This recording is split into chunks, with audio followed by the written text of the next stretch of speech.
네, 안녕하세요. 중국 공산당과 인민해방군, 글로벌리스트 흑막 세력, 악마의 나라티브 사자들 이 세 집단에 대한 전 세계 가치지향 애국민중의 투쟁을 매일매일 전해드리고 있는 세뇌탈출입니다. 이 시간에는 지금 윤석열이 굉장히 중요한 화두를 연달아 쏟아내고 있거든요. 하나는 부정선거고 다른 하나는 민초민주주의 에너지의 바탕에서 국힘을 개혁해야 된다.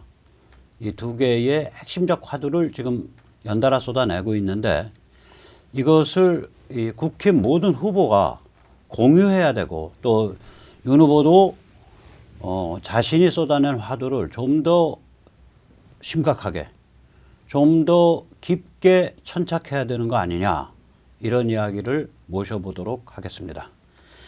먼저 잠시 세뇌탈출 자유구독료 말씀 올립니다. 신한은행 140-012-108493 주 백모 프로덕션입니다. 참으로 어려울 때인데도 꾸준히들 도와주셔서 백모 세뇌탈출 뚜벅뚜벅 진행할 수 있습니다. 감사합니다. 그리고 이제 말씀 나온 김에 이 좋은 책 중국은 괴물이다 말씀 잠깐 올리겠습니다. 이 책은 여러 번 설명드렸듯이 중국 공산당이 미국을 얼마나 구멍 숭숭 뚫고 들어가서 농락하고 있는지 그 실상을 참 짜증나고 비참할 정도로 정확하게 다루고 있는 책입니다. 우리가 이 상황을 잘 알아야 한국에 대한 중국의 침투와 공작을 막아낼 수 있습니다. 그래서 우리 자유시민들이 한번 시간을 내서 이 책을 곰곰이 음미해 보셨으면 좋겠습니다. 자, 오늘 아까 말씀드린 그 이야기를 경기대학교 조성환 교수님 모시고 같이 나누도록 하겠습니다. 안녕하세요. 네, 안녕하세요. 저희가 시작하기 전에 중국은 괴물이다. 제가 사실 이번 대학원 세미나에 물론 이론적으로 미중 그 패권 경쟁 주제인데 이론적인 걸 읽히고 이걸 지금 읽고 있습니다. 아, 그래요? 상당한 우리 사회의 중요한 포스트에서 전문 역할을 하는 사람들인데 리얼하게 이제는 그걸 그렇죠. 익혀요. 그래서 굉장히 유용하게 잘 전파를 하고 실질적으로 중국의 그 실체를 파악하는데 그리고 또 미국이 지금 타락하고 침투된 상황을 보고 굉장히 쇼크를 먹었어요. 네. 아, 참 그 보람이 느껴집니다. 감사합니다. 수고하셨습니다. 네, 보람이 느껴집니다. 자, 지금 윤석열이 두 개의 핵심 화두, 하나는 민초민주주의 에너지를 터가지고 이제 국힘을 개혁해야 된다라는 화두 하나. 두 번째는 내년 대통령 선거가 3.15 부정선거 못지않은 그런 부정선거가 될 수 있다. 화두 둘. 이거를 연달아 내놨죠. 이거를 먼저 정확하게 윤석열의 워딩을 좀 말씀을 해 주시고 그 워딩을 우리가 어떻게 해석해야 될 것인지 한번 좀 짚어 주시죠. 첫째는 이제 정당을 혁신해야 된다. 첫째는 정권 교체가 외국이다. 그렇게 해서 지금 문재명이라는 용어를 쓰면서 그걸 어떻게 혁파를 하느냐. 그리고 능히 할 수 있는 자신감을 이야기를 하고 거기에 전제해서 이 국힘당 자기가 소속한 국힘당의 정당의 혁신 그리고 지방 권력에 대한 이 혁신 그리고 이 모든 것을 다 하기 위해서는 지역민주주의를 만들어내야 된다. 우리가 항상 이야기를 해왔던 민초민주주의. 네, 지역사회에 있어서의 민초민주주의. 그렇죠. 그 화두예요, 이게. 그 화두입니다. 그래서 상당히 주목이 되어서 오늘 이야기를 이제 한번 모든 아마 국힘당 후보들뿐만 아니라 의원들, 당원들도 한번 유념해야 될 상황입니다. 그리고 참여해야 되고. 다른 후보들이 같이 이거 뭐 지재권 있는 화두 아니니까 같이 들고 나왔으면 좋겠어요. 자, 한번 보시죠. 직접. 전국의 민주당 지방 권력이 제2, 제3의 박원수, 김경수, 이재명들입니다. 지방 풀뿌리 조직부터 부단히 개혁하고 지역의 젊은 인재들이 적극 출마할 수 있게 그런 당으로 변모시키겠습니다.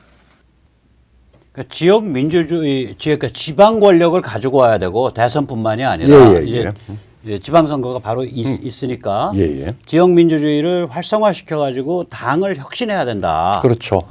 그런데 이게 그러니까 이 과정에서 자기가 이거를 이끌겠다 대선을 하면서 즉 자기 손때를 이 지역민주주의 활성화와 지방선거까지 묻히겠다. 이 얘기를 공식 선언한 거예요 이게 지금. 그렇죠. 예. 살벌한 선언인데 예.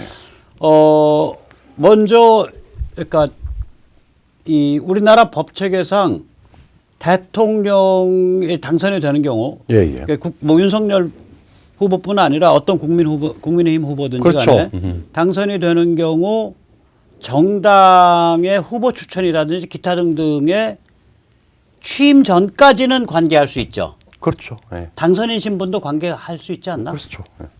와서 관계할 수 있습니다. 당선인 신분도. 예. 그 얘기는 5월 초까지는 관계할 수 있다는 얘기잖아. 그렇죠. 예. 그러니까 지금 윤석열 저 얘기는 그러니까 뭐 우리가 이제 주로 이제 정부를 짤 때 뭐 인수위식이라고 그러는데 네, 인수위식이 그 부분에 어떻게 이 문제를 세팅하느냐에 따라서 굉장히 중요합니다. 그러니까 인수위 시기까지는 자기가 정당 활동에 적극적으로 나설 수 있죠. 그렇죠. 예. 그러니까 예. 당선자 신분에서 예. 대통령 되기 전까지는. 예. 그리고 또 이제 저기 어. 정치 정무나 정치를 다루는 별도의 그 말하자면 분과가 있을 수가 있으니까 그쪽을 충분히 지금 미리 제기된 문제를 가지고 그쪽에서 풀어나가면 되죠. 예. 제가 이제 여쭤본 핵심은 뭐냐면 우리나라 법체계상 대통령이 되면 선거에 손때를 못 미쳐. 못 묻혀요. 네. 그 다음에 대통령으로 취임하고 나면은 정당의 손때를 못 묻혀요. 네. 그러니까 지금 윤석열 저 발언은 내가 당선되더라도 취임 전까지 5월 초까지는 내가 정당을 활성화시키고 지방선거 이기는 전체 과정 지역 민주주의를 활성화시키는 과정에 내가 리드를 하겠다 이렇게 선언하는 거 아닌가? 그렇죠. 그러니까 지금 정권 교체, 권력 획득과 정당 정치 교체죠. 자기 정치 혁신. 정치 혁신이죠. 네.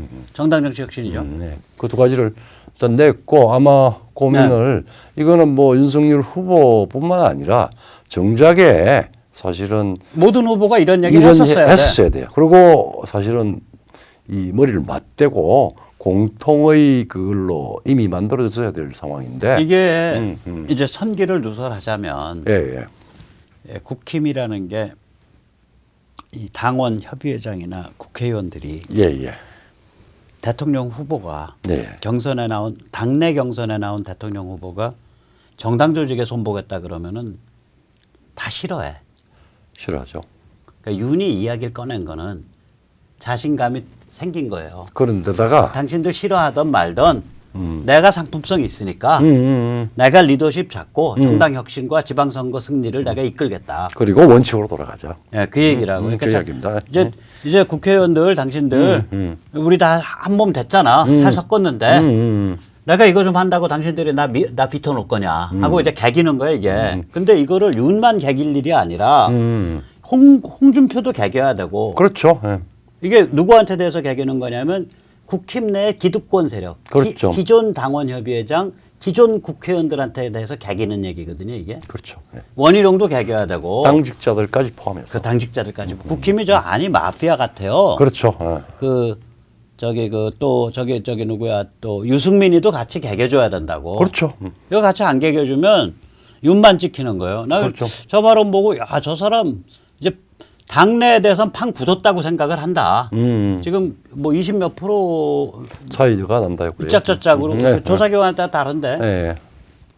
그래서 아마 저런 자신 있는 발언하는 거 아니냐 그런 생각이 듭니다.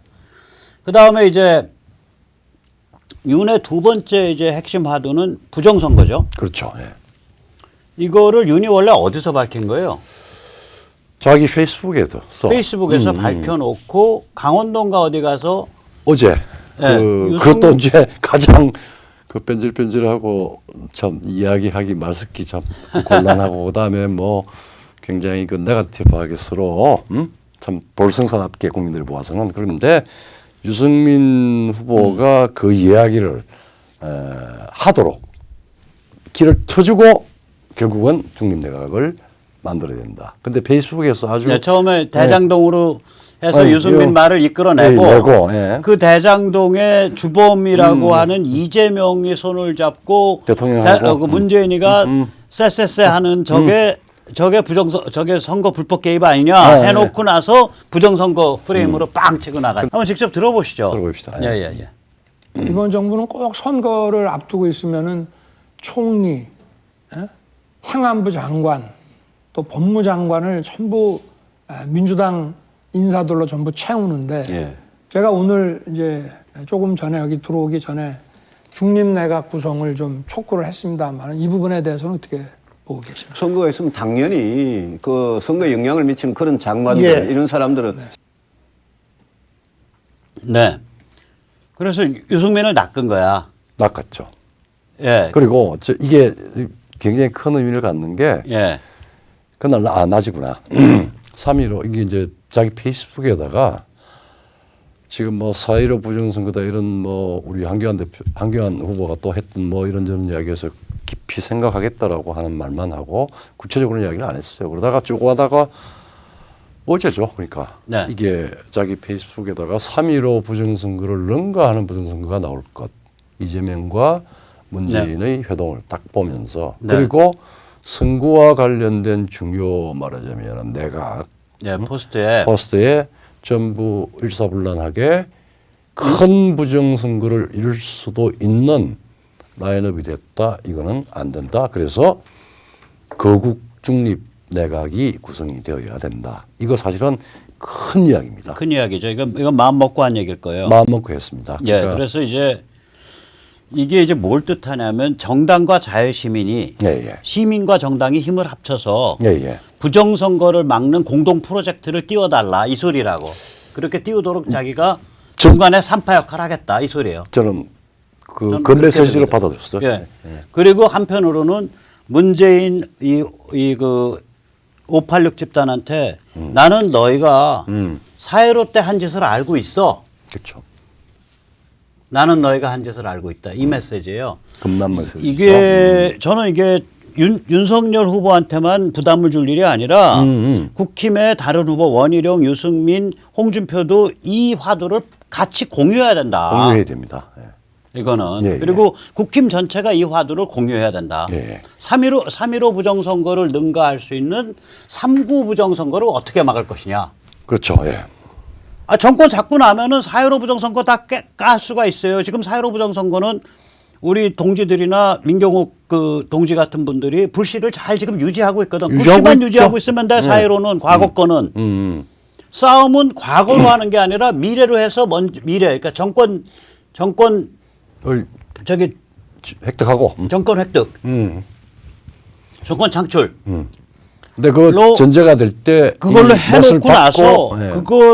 그걸로 싸움을 걸어놓고 거기서 이기면은 4.15까지 다 엎어버리는 거거든요. 그렇죠. 이게. 예. 그래서 이게 상당히 예, 큰 화두죠. 딴 거는 모르겠는데 윤석열 후보가 게임의 논리와 게임의 전략을 상당히 잘 아는 것 같아요. 저는 그 윤 후보가 그 잘 아는지 못하는지 약간 퀘스천 마크야. 왜냐면 너무 심오한 화두예요. 사실 생각을 해보면 예.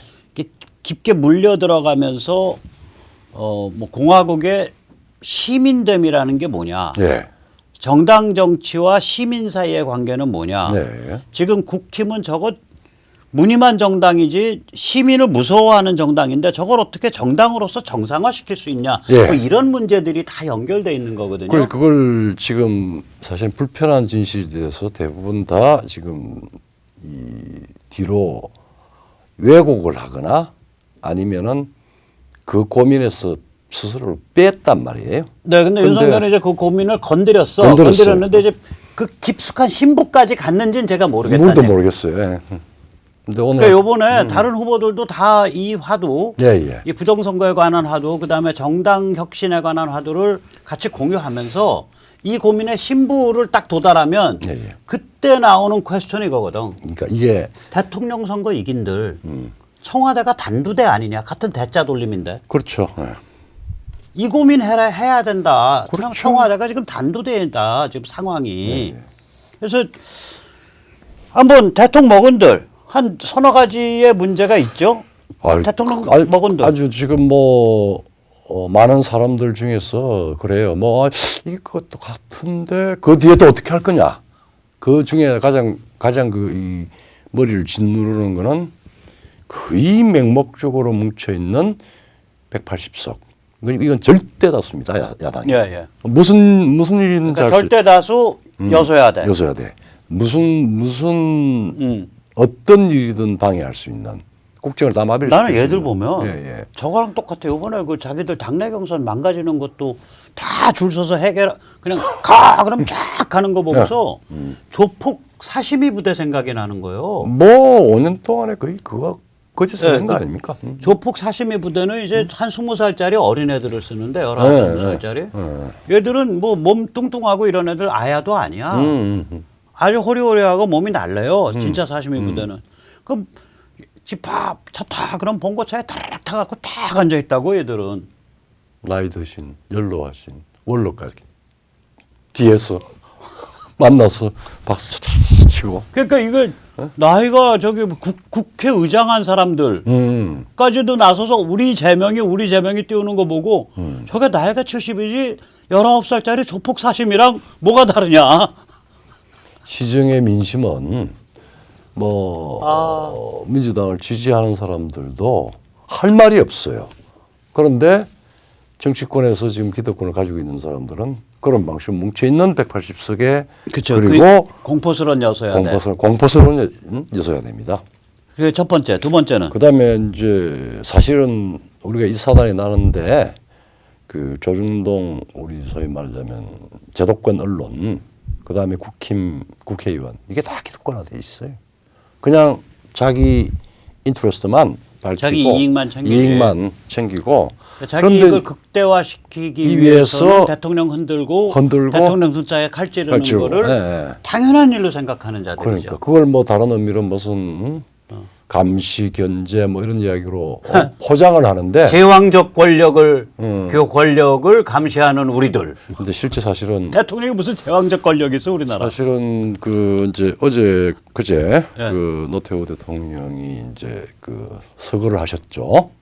근데 저는 전두환은 좀 좋아하는데 노태우는 싫어해서 저는 서거란 말도 약간 오글오글. 아니 그렇더라고요. 그게 서거가 아니고 국가장으로 되면은 서거라고 하는 용어를 쓰고 그게 안 되면 또 뭐 국가장 한다는 거 아니에요? 뭐 그래서 이제 됐는데 사실은 이 민주적 전환기에 캐릭터하고 그다음에 뭐 그런 것들은 이제 맞아도 잘 이제 사실은 전 세계에서 그 시점 말하자면은 이 각 개개인들이 자유롭게 되면서 정치적 그 대의제가 이 자리를 잡아가는 그리고 언론과 뭐 사법 기능들이 제대로 반응하는 그 시기였는데 그럴 때 이제 국민들이 답답한 부분도 많았고 또 본인은 또 뭐 개인적으로 뭐 물소리 들어가 좋은 사람 어디 있었겠어요? 근데 그게 어떤 그 성격하고 좀 맞기도 하고 뭐 그런 방식으로 해서 이제 이행을 했는데 그 뒤에 대한민국의 그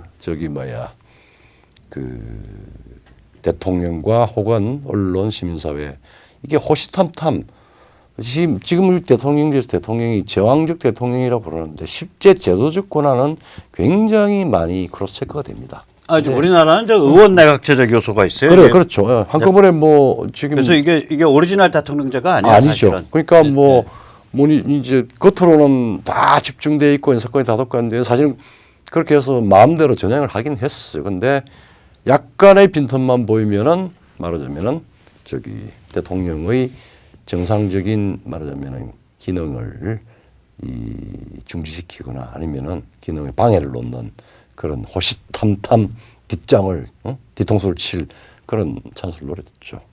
그리고 이제 국민 취미가 이게 대통령 사냥하는 게 국민 취미인 나라예요.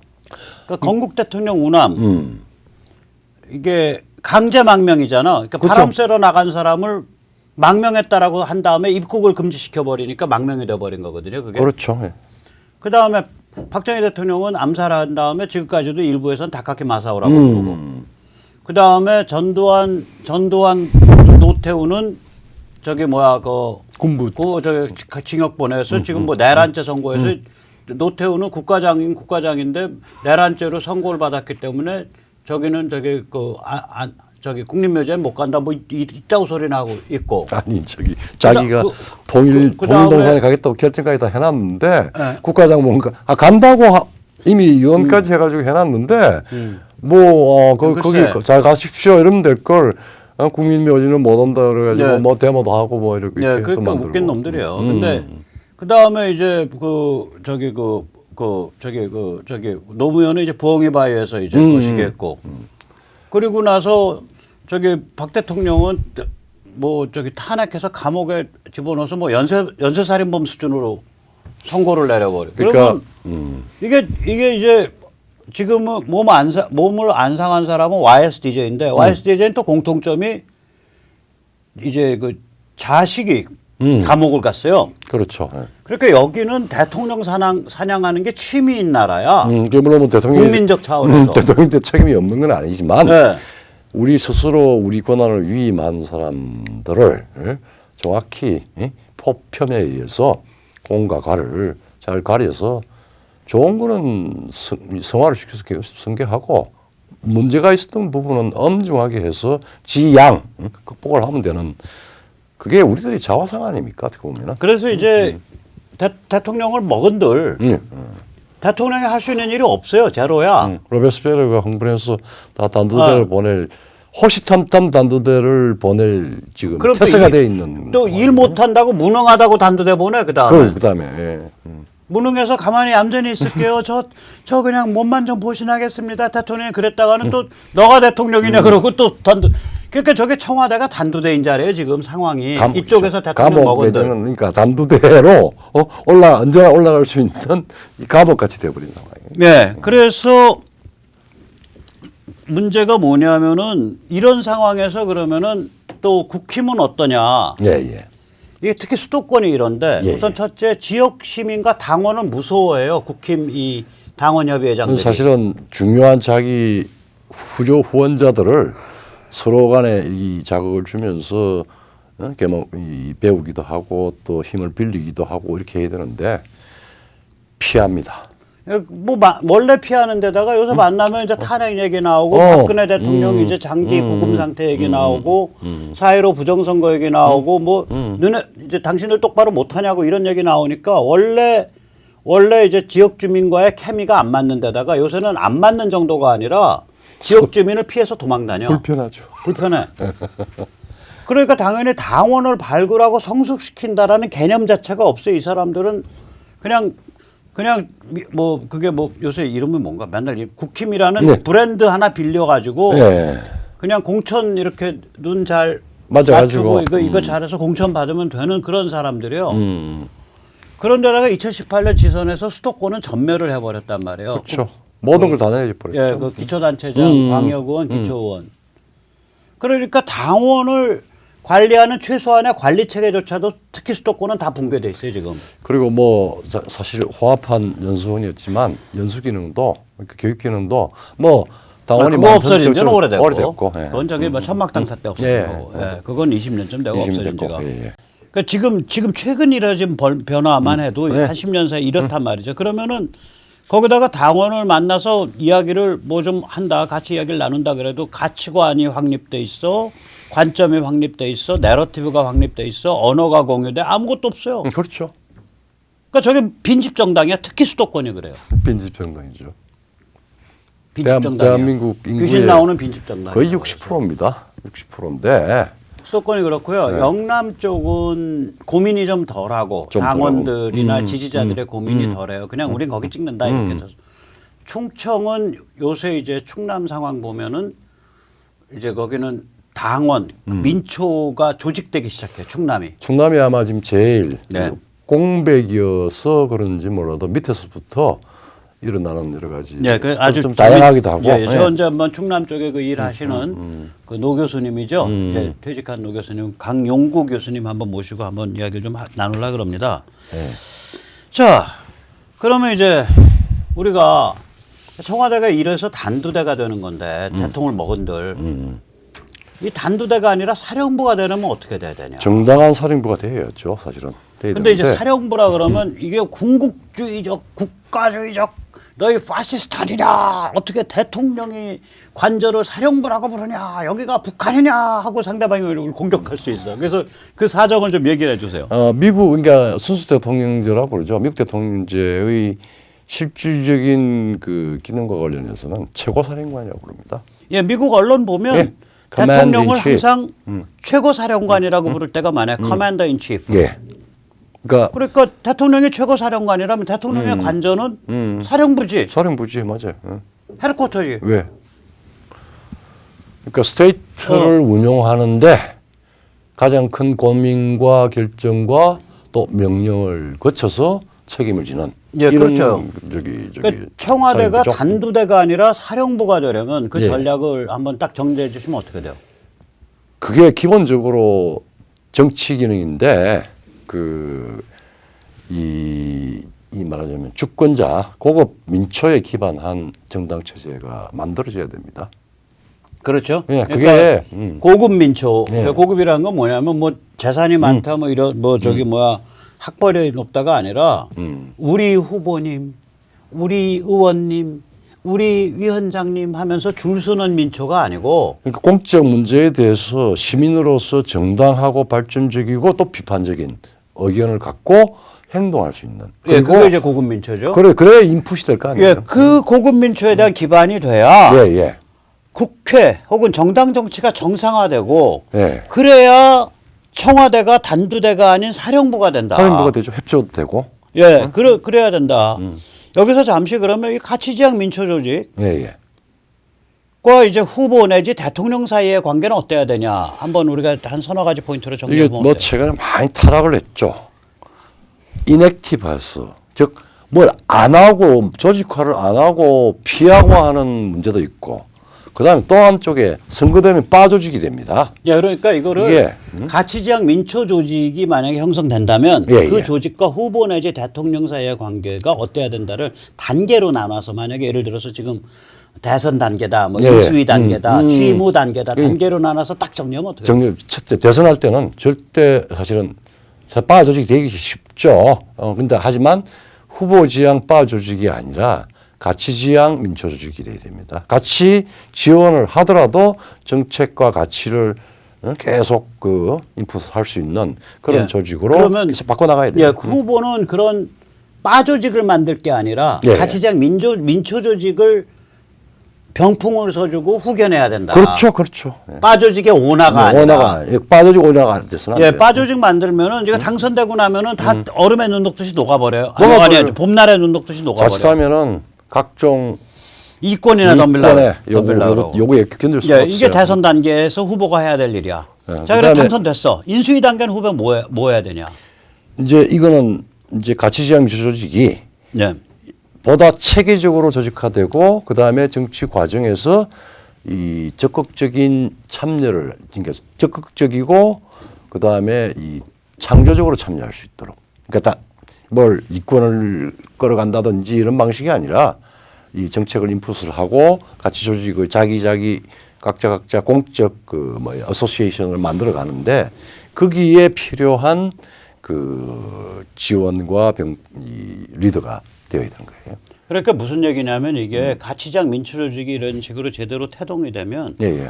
후보가 popularity 인기가 있잖아요. 그렇죠. 후보가 예. 여기가 내 친정이에요라는 거를 그림을 연출해 줘야 돼. 계속. 계속 해줘야 됩니다. 그 연출이 언제까지 가능하냐면 법률적으로 네. 인수위 끝날 때까지 그 취임 인수위. 전까지 가능해요. 그렇죠. 다시 네. 말하자면 만약에 이번에 국힘 쪽에서 그게 윤석열이 됐던 홍준표가 됐던 해서 대선 들어가서 당선되고 이런 과정이 펼쳐지면 네. 가치지향 민초 조직을 성장하는데 급성장하는데 자기가 옆에서 파트너가 되고 여기가 내 친정입니다. 예. 여기로 모여서 힘을 저희 정부에 밀어주세요. 예. 라고 메시지를 발신을 하고 싶어도 발신할 수 있는 게 언제까지만 가능하냐면은 인수위까지 침전. 5월 초까지만 예, 가능한 예, 거예요. 예. 그러면 지금부터 11월, 12월, 1월, 2월, 3월, 4월 불과 6개월밖에 못 하는 거예요. 이거를. 예. 취임을 하고 나면은 법률적으로 그게 금지된다고. 금지되죠. 욕 바가지로 먹어요. 그렇죠. 네. 그러니까 취임하고 나면은 이 가치지향 민초조직과 후보는 이심전심, 화이부동, 알면서 모르는 척 이런 쿨한 관계가 돼요. 취임을 그래야 하고 됩니다. 나면 예, 그래야 됩니다. 그렇게 되죠. 그래서 이제 이제 이거는 이제 그 밑에 단계에서 그 풀뿌리 혹은 하부 단계에서 이심전심 하이부동을 하면서 이 말하자면은 집권 세력이 체계적으로 움직일 수 있도록 이 소위 관여적 그 지원자 이렇게 돼야 되겠죠. 시민들이. 예. 그래서 이 가치장 민초 조직은 이제 활동 영역이 이쪽으로 보면 이 시민운동을 해야 되고 저쪽으로 보면 정당운동이 되고 국힘에 당원 가입해 갖고 정당운동해야 되는 예. 거예요. 이게 예. 그런 두 개의 활동 영역을 가지게 되는데 이 정당운동 어떻게 펼칠 거냐를 한번 우리가 상상을 해보죠. 우리 배모 선생님 네. 많이 했던 거 아닙니까? 이거 예를 들어 혼자서 입당하면은 그럼 입당하면 되는 거 아니야? 잠깐만요. 그래서 어느 한 선거구에 1,000명이 입당했어. 그 1,000명의 리스트하는 건 누구냐? 당원협의장밖에 몰라. 그렇죠. 당원협의장이 1,000명을 안 불러요. 그냥 내깔려도. 그렇죠. 아까 말씀드렸잖아요. 당원을 무서워한다고 얘들이. 그렇게 하면 절대로 안 되고요. 바깥에서 이 시민 조직 스스로 조직해서 아니 시민 조직이 하나 스스로 아까 말한 그 시민 조직, 민초 조직을 가입을 해서 거기서 내부적으로 우리 당원 아닌 사람 보니까 우리 7명 이제 찾네요. 이번 주 토요일 날 커피숍 어디서 저기 동네 커피숍 거기서 만나서 서로 입당원서 씁시다. 입당원서 쓰고 그럼 한 사람한테 그거 다 모아서 그 월요일 날 등기우편 보내세요.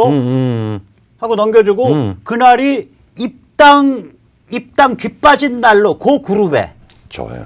행사가 되는 거예요. 조촐한. 그 말하자면은 그런 다발 조그만 것들이 예, 그룹이죠. 포도가 돼야 되죠. 예, 그룹이 그렇게 예, 그 선거 7명, 잘- 10명, 뭐 15명. 예. 그래서 이런 그룹이 한 5만 개 생겨버리니까 40만 명이 돼. 그럼 국힘이 민초 기반이 딱 형성된다고. 이제 그룹장들끼리 연락하지 저기 카톡으로. 예. 그래서 우리 저 당원회의장 한번 만납시다. 예. 그렇죠. 요새 저기 그 한 100명까지는 몰려가도 되니까 100명씩 해서 우리 5개 조 짜서 오늘은 그룹 1번에서부터 그룹 20번까지 하고 다음번 토요일 날은 그룹 21번에서 40번까지 하고 그래서 계속 불러내는 거예요. 뭐 그러면은 사실은 그 당원 협의회장 국회의원이든 협의회장이든 그러면 사실은 뭐 그냥 책 사다 읽고 그냥 이게 뭔 소리인지 공부하고 그냥 빠릿빠릿해지죠. 그렇죠. 그리고 뭐 이제 간첩 아닌 다음에 다 우리 편 되는 거예요. 우리 심부름꾼 되는 거예요. 포도성이 송골송골 열리겠습니다. 그런 그러면 거죠. 뭐 예, 좋죠. 그게 이제 정당운동이고 예. 시민운동은 뭐냐. 정당에 자기 이름 걸고 못 나오는 이슈들이 있어요. 있습니다. 예. 교육감 선거, 교육개혁. 네. 정당이 먼저 테이프 커팅 해버리면 될 일도 안 돼. 될 일도 안 됩니다. 예를 들어서 정당이 저희 국힘입니다. 15,000개 전국 초중고등학교 학교 운영위원회에 적극 가입해서 활동하십시오. 그것을 저희 지역 당원협의회장께 다 연락 주십시오. 이래버리면 밥맛이야. 밥맛이뿐만 아니라 뭐 교육 같은 경우에 자면 다 들고 일어나서 법적인 문제 터진다고요. 저건 시민이 해야 돼요. 시민이 해야 돼요.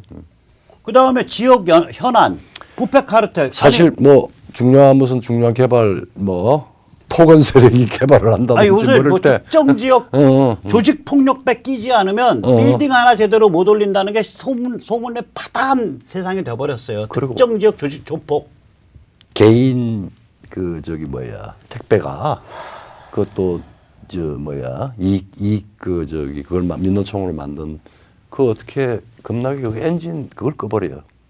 엔진 연결 부분을 꺼서 하고 하는 거거든요. 근데 이게 만약에 정당 그룹과 연계된 시민운동 독립적인 부분이 있으면은 함부로 못할 뿐이 아니라 100만 시민들이 나서야 되는 거예요. 100만 민노총에 대해서 그럼 시민이 나서는 거죠. 그건 이제 나중에 시민 현안으로 그렇죠. 귀족 노조가 따로 있으니까. 예. 시민 현안은 이제 국가적인 차원의 문제인데 예. 예를 들어서 이런 거죠. 예. 저기 뭐 젠더 평등을 내세운 뭐 동성혼 뭐. 결혼을 위해서 민법의 부부 관계를 다시 규정하겠다. 뭐 건강가족 뭐 이런 이름으로 법이 나온다. 추진이 되는데 이거 앞장서서 까부는 놈들 보니까 전국적으로 저기 더불어민주당과 뭐 정의당 쪽 40명인데 선거구 보니까 뭐 서너 명은 저기 그 비례대표고 36개 선거구 나왔어. 36개 선거구에 있는 시민이 빵 뜨는데 이거를 국힘이 떠버리면 모양이 안 나요. 나요. 맞습니다. 시민이 떠버려야 돼요. 저게 GCC 악마 내러티브. G는 젠더 평등. 젠더 평등. C는 기후 변화. 기후 변화. 그다음에 또 다른 C는 CRT. CRT. 그러니까 이제 그 체계적인 이제 백인 비판적인 우월주의. 그러니까 저게 다 반미랑 관계된 악마 내러티브인데 그게 다 수입이 돼 있다고요. 예. 그걸 어떤 대학 교수가 떠든다. 그걸 국힘에 가서 그 대학 교수 조지나? 안 됩니다. 시민이 가서 조져야지. 그렇죠. 너 나와봐, 인마. 너 미국물 먹어서 그렇게 유식하냐?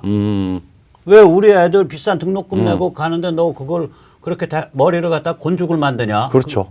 너 사람 영혼 망가뜨리는 게 네 전공이고 취미냐 이 자식아. 그러고서 패버리면 그리고 누구 하나 감옥 갈 생각하고 그 교수 저기 그 강의실에다 강목으로 문자 대고서 못 박아버리면 대한민국 어느 교수가 출세한다니까 악마 내러티브 떠들지. 맞아요. 맞아 뒤질 것 같은데 악마 내러티브 떠들 놈이 없어요. 그리고 뭐 그것도 없이 여러 사람이 가서 아주 정당한 이의를 제기하고 문제를 하면은 위축될 뿐만 아니라 물렀습니다.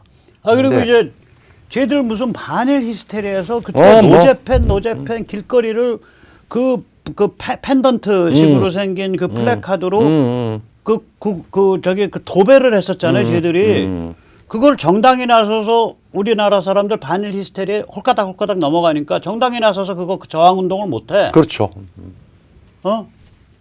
그러면 나는 일본 친구에게 모시모시라 전화하고 싶다. 뭐 이런 이름을 거린 시민 연대가 나서 가지고 야, 일본 제대로 평가하자. 반일해야 될 때 반일하지만 이건 무슨 북한의 우라늄 농축에 사용할 우려가 거의 100%인 그 유프라 수소를 저기 애칭가스가 애칭가스가 저게 통째로 실종됐다.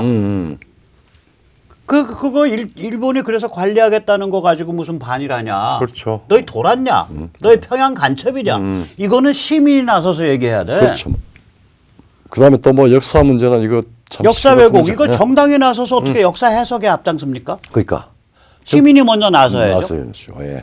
규정 노조 깨는 거 이거 마찬가지고. 마찬가지죠. 시민이 나서야죠. 문화 콘텐츠 정당이 문화 콘텐츠 만드는 무슨 작업실이에요? 아니지. 시민이 나서야지. 그다음에 쟤들 우리 민족 드립 시민이 나서줘야지. 맞습니다. 야 우리 김일성 민족 아니야. 너 혼자 해. 네 혼자 해. 그다음에 중국 침투 예를 들어서 공자학원 저항하는 거 정당이 나설려면 시민이 판을 깔아줘야 나서요. 저게. 그렇죠. 마지막에 이제 뭐 법률 문제나 이런 부분으로 가는 건데 예. 이 시민이 말하자면 그게 이제 말하면 공적 그러니까 퍼블릭 어소시에이션입니다. 그렇죠. 공적 조직이에요. 공적 문제를 다루는 조직이야. 네. 그렇죠. 그래서 이게 시민으로서의 영역이 있는 거예요. 그래서 저 가치장 민초 조직이 정당과 구별되는 시민 조직의 초거대 시민 조직인데 한편으로는 정당에 가입해서 정당 당원으로서 활동하는 운동을 일으키고 다른 한편으로는 시민 운동을 일으키는 그런 초거대 연대 기구예요. 그렇죠. 저거를 후보가 나서서 앞으로 6개월 동안 만드는 데에 3파요 후견인 역할을 해줘야 된다. 해줘야 됩니다. 예. 그 함의가 이번 윤석열 얘기에 포함되어 있는 거예요. 그러니까 꼭 윤석열이 후보가 안 되더라도 홍준표도 나와서 똑같은 소리 해야 되고 유승민은 난 미워. 걔는 빼. 그 사람 빼고. 그래도 원희룡도 나서서 얘기를 해줘야 된다고. 맞습니다. 아유. 그러니까 이 윤석열이 제기한 화두를 청와대가 단두대냐. 그 단두대가 아니라 사령부로 만들려면 윤석열이 제기한 2개의 화두를 모든 사람들이 나서서 모든 후보가 나서서 또 당이 나서서 들고 나와야 된다. 이제 지금 뭐 후보뿐만 아니라 모든 의원들 당연히 그러니까 주요한 이 선두에서 이 정당과 또 정치를 이끄는 사람들이 본령입니다. 그렇죠. 정치에서 이런 정도의 조직화와 정당한 명분을 가지고 움직이면 정치만큼 또 신바람 나게 할 수 있는 데가 없어요. 그렇죠. 근데 그걸 지금은 자기 개인의 그 입신양명이나 이익을 위해서 이런 부분을 함몰돼 있어 갖고. 함몰돼 있어가지고 그게 귀찮고 불편하고 그거 하니까 그냥 달아난 거예요. 자, 그래서 뭐 한심한 일만 있냐? 그래도 몇 가지 대박 조짐이 있어요. 대박 조건이 있단 말이에요. 우선 첫째 하나, 제가 제일 겁냈던 게, 그건 제가 세뇌 탈출에서도 가끔 말씀드렸지만, 무슨 종전선언되고 평화협정 돼가지고 문재인이 드디어 우리 이쪽 진보 진영의 정부가 해냈습니다. 평화. 우리 더불어민주당이 해냈습니다. 한반도에 평화가 왔습니다. 우리 더불어민주당의 이재명 후보가 이 과업을 계속 이어가도록 해주십시오 하면서 평화 마약을 주는 거죠. 우리 민족 마약. 위험문제 마약. 우리 민족 마약. 그러니까 우리 민족 북풍이죠. 풍이죠. 예. 이게 부는 게 내가 제일 겁났어요. 이번 사실 대선에서. 뭐 우리도 한 2달 동안 이 부분에 신경을 쓰고 아예 그냥 워싱턴까지 우리 목소리가 들리도록 책도 쓰고 뭐 난리 그랬죠. 부르죠. 난리 그릇을 부렸는데 예. 이게 안 불 것 같아요. 우리 민족 북풍은 없다. 지금 이번 없습니다. 대선 정국에서. 없습니다. 예. 제이크 설리번 미 안보보좌관이 한 얘기를 포인트를 두 개로 정리를 해 주시죠.